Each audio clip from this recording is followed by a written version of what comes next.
सुन्तला एक रसदार फल हो जुन आँप र केरापछि सबैभन्दा बढी खेती गरिन्छ। सुन्तला मुख्यतया खानामा प्रयोग गरिन्छ। सुन्तलाको जुस निकै फाइदाजनक हुन्छ। यसको रसले शरीरको थकान र तनाव हटाएर शीतलता प्रदान गर्छ। यो फल धेरै रोगहरूमा पनि लाभदायक हुन्छ।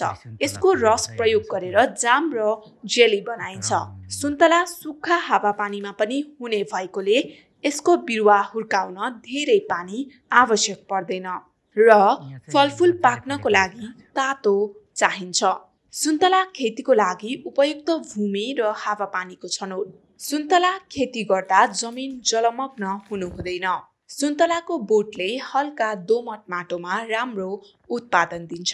6.5 देखि 8 pH मान भएको जमिन सुन्तला खेतीको लागि उपयुक्त मानिन्छ। सुन्तला बिरुवाहरू तातो